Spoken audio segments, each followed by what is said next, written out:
ऊपर से खस्ता करारा क्रिस्पी और अंदर से एकदम टेस्टी। आज बनाएंगे ऐसे स्नैक्स जिसमें सिर्फ एक आलू का ही इस्तेमाल होगा।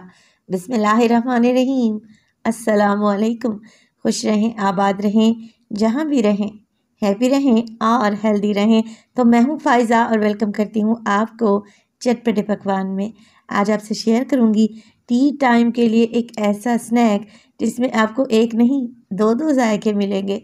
आपको ऐसा लगेगा कि आप समोसे खा रहे हैं और आप जैसे चटपटे से नमक पारे भी टेस्ट कर रहे हैं। तो रेसिपी को एंड तक देखें, अच्छी लगे लाइक कर दें और चटपटे पकवान को सब्सक्राइब भी कर लें। तो चलें जी, रेसिपी स्टार्ट कर लेते हैं। तो ये मज़ेदार से कुरकुरे करारे स्नैक्स बनाने के लिए सबसे पहले तो एक बड़े साइज़ का मैंने आलू ले लिया है। अब आलू को मैंने बॉईल किया, छीलने के बाद ठंडा कर लिया है। अब मैं इसे कद्दूकश की मदद से ग्रेट कर रही हूँ। आप लोगों ने आलू को ग्रेट ही करना है क्योंकि जो रेसिपी बनाने जा रहे हैं ना, इसमें आलू का कोई भी बड़ा पीस बाकी नहीं रहना चाहिए। मसालों में डालूंगी इसमें मोटी कुटी हुई लाल मिर्च हाफ टी स्पून, 1 टीस्पून नमक और शामिल करेंगे 1 टीस्पून साबित सफ़ेद ज़ीरा। इसके अलावा कुलौंजी भी डालूंगी तकरीबन हाफ टी स्पून और इसमें शामिल कर देंगे 2 टेबलस्पून के करीब सफ़ेद तिल, जो कि एक अलग सा ही जायका लेके आएंगे स्नैक्स में। 1 हरी मिर्च लें, बारीक सा काट कर डाल दें और डालें इसमें ढेर सारा हरा धनिया बिल्कुल बारीक कटा हुआ। 2 से 3 टेबलस्पून कुकिंग ऑयल भी डालेंगे जिससे स्नैक्स बड़े ही क्रिस्पी बनेंगे। 1 कप मैदा लें, अच्छे से छान लें और आलू में शामिल कर दें। इसके अलावा 2 टेबलस्पून मैं इसमें सूजी भी डालूंगी। तो ये वो चीज़ें हैं जो घर के हर किचन में मौजूद ही रहती हैं। बस सब चीज़ों को अच्छे तरीके से मिक्स करें, बग़ैर पानी डाले। एक कतरा भी पानी का हमने इस्तेमाल नहीं करना। आलू का जो अपना मॉइस्चर है ना, उसी में इंशाअल्लाह ताला ये हमारी डो अच्छे से गूंद कर तैयार हो जाएगी। ये इतने झटपट और आसानी से बनने वाले स्नैक हैं कि आपको मिनटों लगेंगे इसे बनाने में और ये झट से ख़त्म भी हो जाएंगे क्योंकि ये बनते ही बहुत मज़े के हैं। चलें जी, देखें आटे ने और आलू ने एक डो की शेप ले ली है और मैंने इसमें पानी का बिल्कुल भी इस्तेमाल नहीं किया। चलें जी, अब इसे कवर लगाकर 5 मिनट के लिए ढक कर रख देंगे ताकि हमारी डो अच्छे से सेट हो जाए। 5 मिनट के बाद मज़ेदार से स्नैक्स बना लेते हैं। तो डो को मैं 2 हिस्सों में डिवाइड कर लूँ। अच्छा, एक ही साइज़ के 2 पेड़े बना लें, एक को ढक कर रख दें और एक को लेके आएँ काउंटर पर। हल्का सा मैदा डस्ट करें और आप लोग पहले पेड़े को चपटा कर लें ताकि आपको बेलने में आसानी रहे।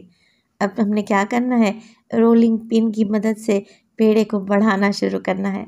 एक मुनासिब सी रोटी बनाकर तैयार कर लें जो ना ज़्यादा बहुत ज़्यादा मोटी हो और ना ही बहुत ज़्यादा पतली। मीडियम थिकनेस रखेंगे हम इन मज़ेदार से स्नैक्स की। मैं आपको चेक भी करवा देती हूँ, देखें बस इतनी ही आप थिकनेस रखें। आप कोई तेज़ छुरी ले लें, चाकू ले लें या आप पिज़्ज़ा कटर का भी इस्तेमाल कर सकते हैं। तो मैं क्या करूँगी, साइडों से इस डो को काट लूँगी और एक स्क्वायर पीस तैयार कर लेंगे। अब जो साइडों से डो बच गई है ना, इसे ज़ाया नहीं करना, दोबारा से इसका पेड़ा बनाएंगे और दोबारा से कटिंग कर लेंगे इंशाअल्लाह ताला। अब हमने करने हैं इसके 4 टुकड़े, 4 के हम 8 टुकड़े बनाएंगे और आप इन स्नैक्स को कोई भी शेप दे सकते हैं अपनी मर्ज़ी के मुताबिक। मैं इनको बना रही हूँ ट्रायंगल शेप में, जैसे नाचोस होते हैं ना, बिल्कुल वैसा ही।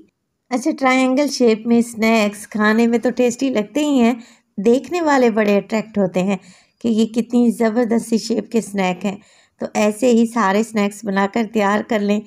तकरीबन 1 कप मैदे से आप एक डिश भर कर ये मज़ेदार से स्नैक्स बना सकते हैं। अब कर लेते हैं इन्हें फ्राई। तो फ्राई करने के लिए ऑयल को मीडियम टू लो फ्लेम पे गरम करें। माशाल्लाह से देखें, ऑयल में जाते ही हल्के हल्के से बबल्स आने लगे हैं। तो इसका मतलब है कि फ्लेम मैंने इस टाइम पे बिल्कुल लो रखी हुई है। तो आप लोगों ने क्या करना है, 1 से 1.5 मिनट के लिए इन्हें बिल्कुल भी ना छेड़ें और आप लोग देखेंगे जैसे जैसे इन्हें हीट मिलेगी ना, ये ऑयल के ऊपर तैरना शुरू हो जाएंगे। जैसे ही ऑयल के ऊपर ये तैरने लगें, आप इनकी साइड को चेंज करें और उलटते पलटते रहें।